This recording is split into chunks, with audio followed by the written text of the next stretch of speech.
Good morning, everybody. You are tuned into Cragcore. I know it's been a while, but recently I was cancelled off YouTube again. I got a strike. Medical misinformation once again. It seems that these people, all they give a shit about is protecting a narrative these days. That's all they do.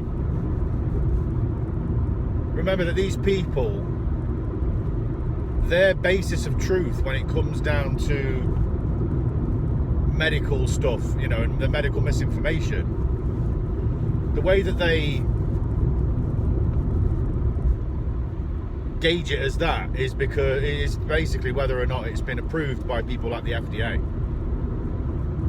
Now, there's lots of medicine out there. There's lots of stuff that hasn't been approved by the FDA that actually works for what people say it works for. But if you said it worked for that, they'd flag it up as medical misinformation because it hasn't been approved by the FDA. That usually means, or not just the FDA, but people like that. That probably means there's no profit in it. You know, it's as simple as that, really. For instance, an aspirin, a box of aspirin probably takes a penny to produce. Even if they're selling it at 16 pence per box. It's a lot of profit. Turn that into hundreds. Let's just say it cost 100 quid to produce. And they're selling it for £1,600. It's a lot of profit, right? You look at it like that. So, when it boils down to it, the way that they classify things as medical misinformation as well is pretty much by the same set of fucking parameters. If something's being deemed the truth by these official bodies, well then you can say it. But if it's not being deemed the truth by these official bodies, well then you can't say it, regardless of whether it's the truth or not. And you see, this is where the danger lies, because a group of individuals can say what's the truth and what's not the truth.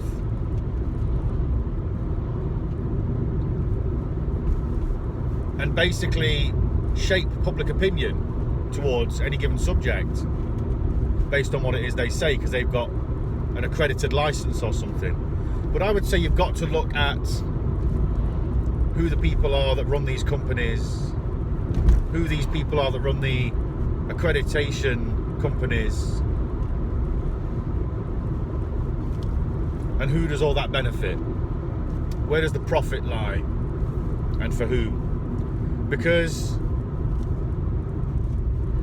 if you start seeing patterns as to who controls these companies, you know, then you'll probably then start to think that since it's all benefiting a small group of people, well then it's not a big jump, is it, to say that they would quite possibly control that which benefits them in a massive way. You know, I would say that's a very small leap. In fact, it's not even a leap at all, it's a baby step to actually come to that conclusion. I mean, because what you'd have to do is you'd have to look at it from your own perspective here. First of all, there's not many of us that are totalitarian dictators that want to try and do whatever it is these people are doing.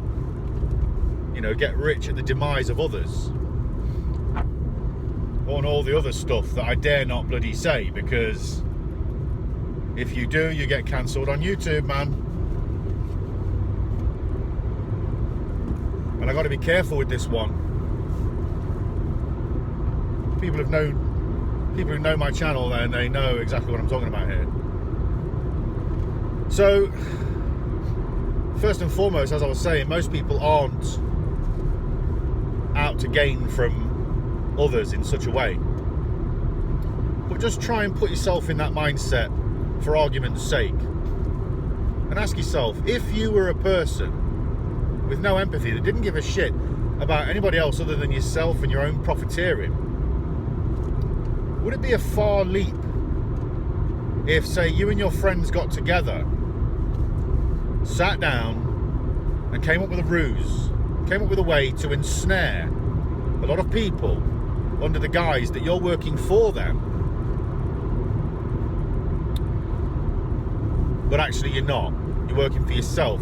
And the way that you could do that would be to seemingly, on the surface, seem like separate organisations, where actually behind the scenes it's one big organisation. That'd be the perfect way, wouldn't it? And if you'd come up with it, and if you were able to do it, you probably would. If you had no empathy, and if you didn't give a shit about anybody else, and you only cared about your own profiteering, whatever else it is that these people care about. You know, it's certainly not going to heaven. You know, if you want to go down that path. But this is my point here. When you get cancelled from YouTube, it doesn't always mean that you're on the right path. It doesn't always mean that you're saying the right things. Of course not. You could just be an obnoxious twat. You know, of course. But when you're being cancelled from these platforms simply for saying things that actually have, by the way, accredited backup by professional people, when you're saying these things and then they're cancelling you for medical misinformation, well, that's when you actually know that this is narrative driven, that they're protecting something which they want to use for themselves. You know, they're trying to protect a system which benefits them. That's as simple as that, isn't it? You know, I watched a seminar, Senator Ron Johnson, the other day. Oh, well, a third of it. Mind was blown. And that's what I made my last video about. The information that these doctors were putting forward. Doctors, soldiers. You know, usually, if a doctor or a soldier said something, you'd believe it, wouldn't you? You'd say that, for instance, you know, you'd say that they were a credible witness. Let's just say, for instance, there's been a murder. And let me tell you, there's been plenty of those. Let's just say there's been a murder. You know, you've got a fucking hobo crackhead sitting on the corner and a soldier dressed in his uniform. Who are the police going to go and talk to first? Who are they going to assume is the more credible witness? The hobo crackhead or the soldier? If there's, for instance, if there's a doctor there, who are they going to go and speak to? Who would they consider to be a more credible witness? Well, then I could dare say it's not a far leap to assume that they would speak to the doctor. So why is it then, when considering how long it takes to become a doctor, considering the sacrifices you have to make to be a soldier, regardless of your opinion on war, you know, and the nature of it and the reasons why, people still believe in the patriotic value behind it. So the sacrifices to your own life that you make for the benefit of others, that which it takes to become a soldier, you would say then that risking your career for the sake of a lie would be something that is very silly. Why would somebody do that? Why would somebody go on television or allow themselves to be recorded saying things that could be proven outright to be a fallacy, to be wrong, a lie, and then they lose their jobs. Why would they do that? You'd have to say, again, it's not a far leap to assume that these people perhaps wouldn't do that unless they had credible evidence to prove that what they were saying was right. What they were saying was right. However, as a man on road, you know, you can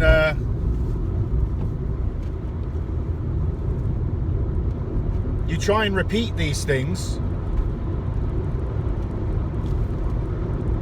like I did. You know, you repeat these things and you say, this is what these doctors have said. And what happens is you get cancelled for misinformation. I ask you, why is it misinformation? Because you're repeating what somebody has said. Somebody who is credible. You know? I would say this, you know, did Charles Darwin, or whoever it was, you know, there's skeptics that say otherwise, did Charles Darwin have any real physical proof of the theory of evolution? Or is it just that? A theory?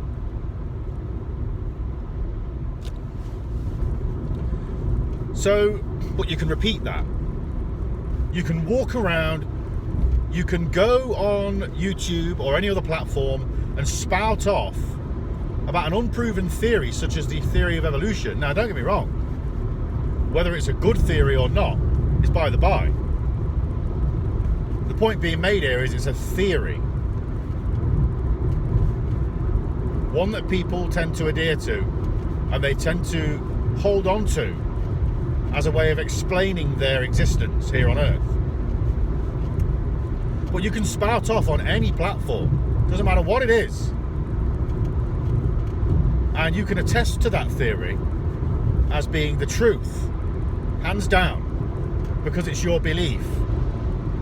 The same as it was Mr. Darwin's or whoever else it was.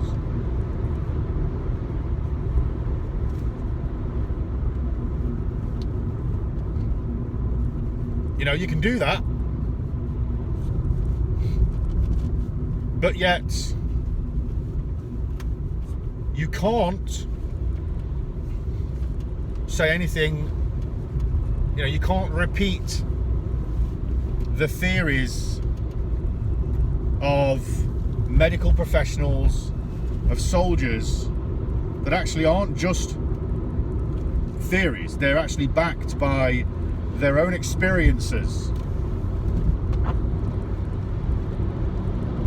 backed by evidential proof.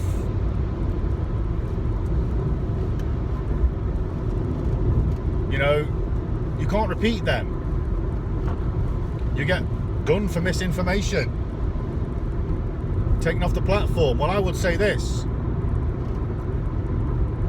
the theory of evolution, has that been approved by anybody? First and foremost, does it benefit anybody? I would say, given the system, and you'd have to start looking pretty deep here into the actual system itself, the nature of the beast, so to speak, you'd probably find that it benefits somebody somewhere. The deeper you go into the human civilization, the human evolution and human origins story. But you'll find connections somewhere, nonetheless. My point is, you can spout off about some things, but you can't say anything about anything else, simply because it doesn't benefit the system. In fact, it goes against the narrative that they're trying to project upon you, the people.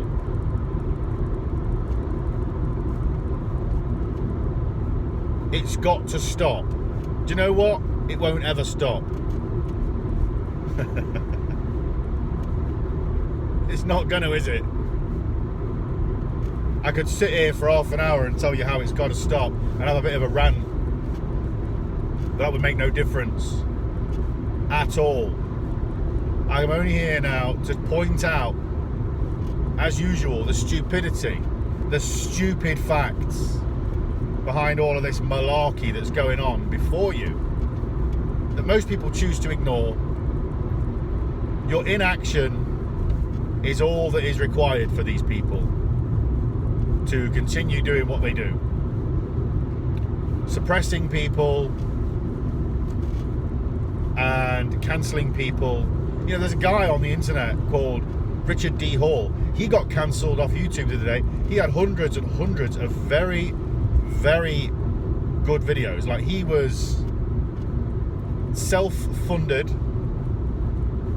He travelled all over the world, interviewing people, paying people for interviews, so that he could do his thing, so that he could do his part in trying to get out the truth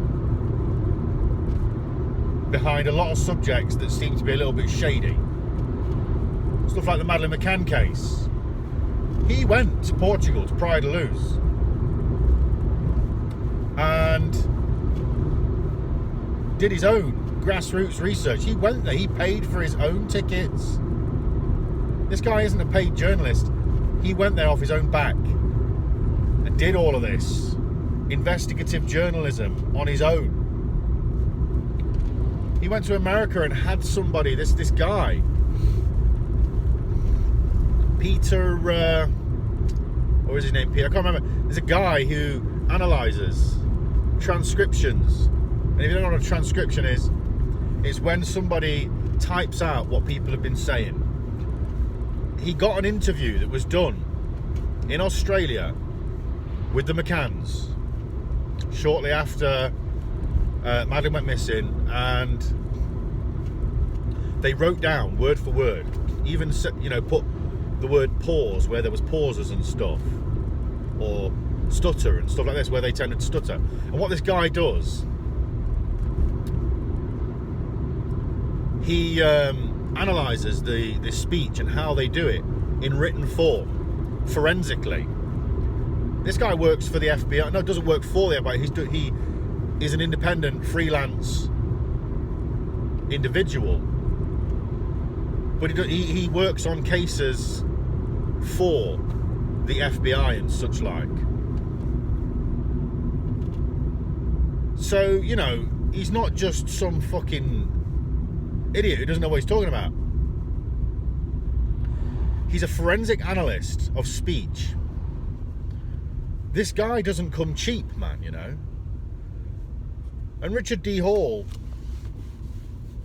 he paid this guy, or at least I'm assuming he paid him, because I doubt this guy would have done it for free. And at the very least, Richard D. Hall set up the meet and, you know, went through it all with him, with what he found. So this guy transcribed an interview, analysed it, and then gone through it with Richard D. Hall and basically shed an awful lot of light on the whole subject. His analytical view over that transcription was mind-blowing. Absolutely mind-blowing. And yet this guy gets cancelled from YouTube because he says something about human origin. He was talking about the origin of hieroglyphs in the last video he posted. The last two videos that got posted, the last three, the last two were two parts of the same thing. So technically you could say either the last two videos or the last three, whichever, if you want to do it one way or the other. The last two subjects he posted videos about.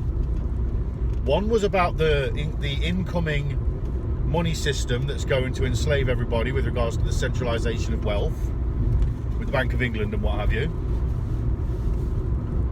And the other subject he spoke about, the actual last subject he spoke about, was how hieroglyphs can actually be deciphered using the Welsh language, which for all intent and purposes proves that the Welsh language is ancient and has a standing in our ancient history with regards to the Egyptian civilizations and the hieroglyphs and what have you. And what he was also discussing was certain origins of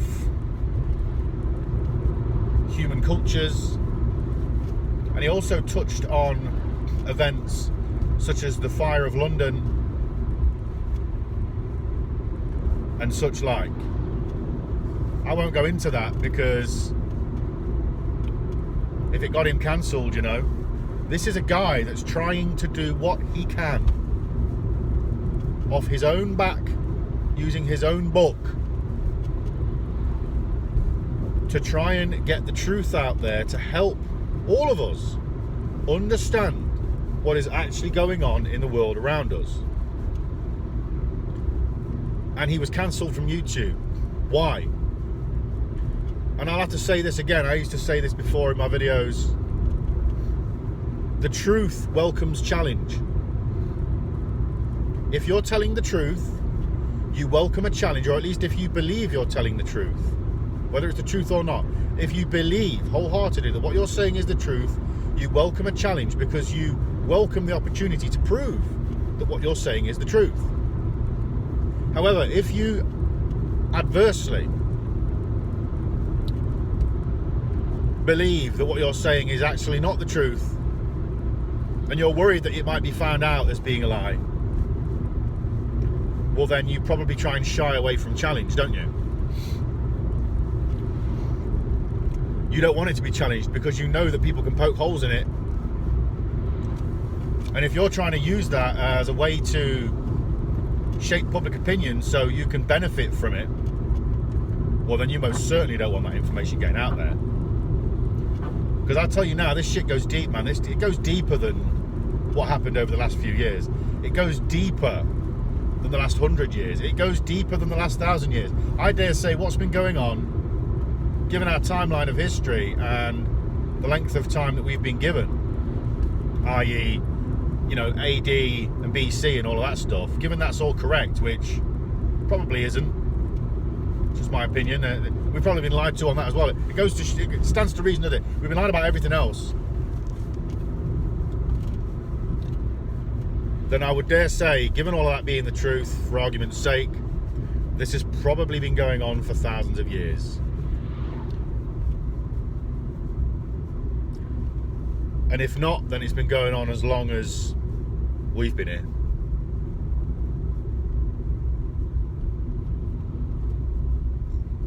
So, my point is, when you see people getting cancelled like that, you've got to start looking at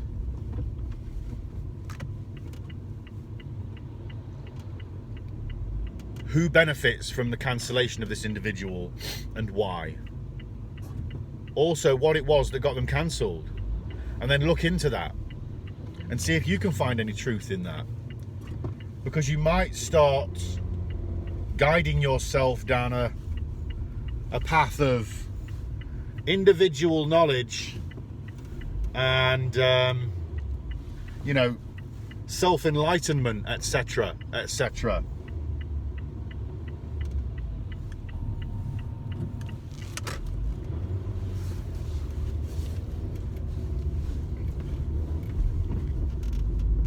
It's about time that we all just started to